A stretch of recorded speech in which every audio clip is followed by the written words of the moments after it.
तो अगर किसी का ओवरलैप है तो वहाँ पे बहुत ज़्यादा प्रॉब्लम होती है दूसरी जॉब मिलने में या जॉब को स्विच करने में। तो यहाँ पे आज हम बात करेंगे कि ओवरलैप कितने तरीके के हो सकते हैं, कहाँ पे पॉसिबिलिटीज़ हैं आपके कंसीडरेशन के कि आपको कंसीडर किया जाएगा कि नहीं किया जाएगा, तो उसमें मैं बात करूँगा। इसमें मैंने एक वीडियो और बनाया था अभी रिसेंटली में, जिसपे मैंने कुछ ओवरलैप के बारे में ये बात करी थी। अगर आपने वो वीडियो नहीं देखा तो आप चैनल पे जाके उसको देख सकते हो कि जो ओवरलैप होता है वो टाइप्स कितने होते हैं, किस किस तरीके से ओवरलैप हो सकते हैं।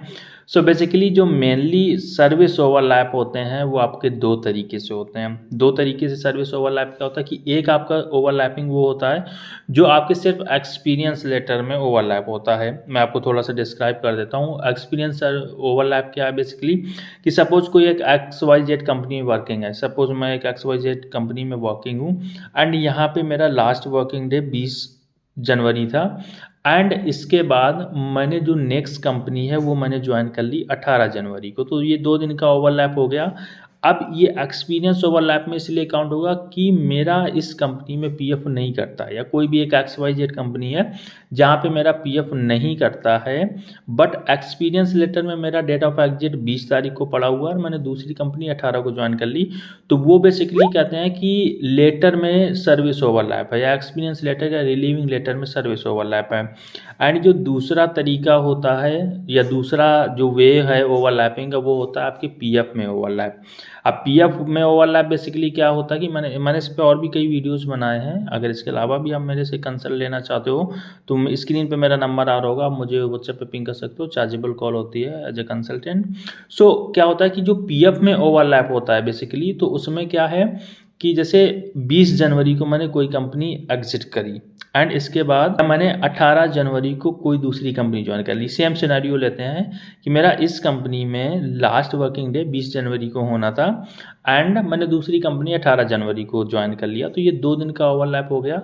अब जो मेरी करंट ऑर्गेनाइजेशन है वो मेरा जो डेट ऑफ एग्जिट डालेगा पीएफ में वो 20 जनवरी का डालेगा एंड जो कंपनी मैंने ज्वाइन कर ली है वो कंपनी मुझे 18 को डेट ऑफ ज्वाइनिंग दे देगी। तो यहाँ 2 दिन का ओवरलैप हो गया एंड ये पर्टिकुलर थिंग आपके पीएफ पासबुक में भी होगा।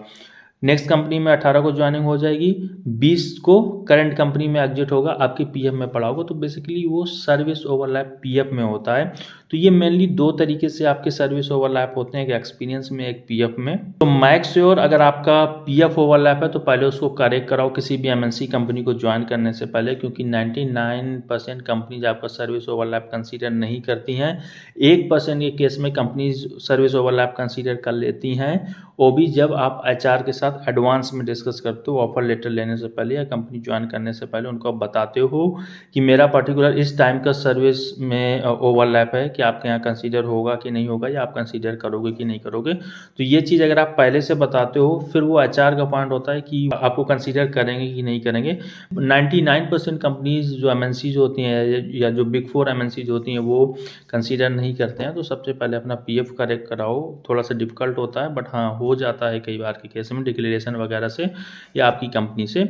तो बस आज के वीडियो में इतना ही। बाकी अगर आपका कुछ भी क्वेश्चन या क्वेरी है तो नीचे आप मुझे कमेंट सेक्शन में बता सकते हो, मैं उसका रिप्लाई जरूर दूंगा। एंड इसके अलावा अगर आप मेरे से बात करना चाहते हो व्हाट्सएप पे 1-to-1 एज ए कंसल्टेंट मैं आपसे बात करूंगा। चार्जेबल कॉल होती है तो आप मुझे वहाँ भी कनेक्ट कर सकते हो। Thank you so much for coming here.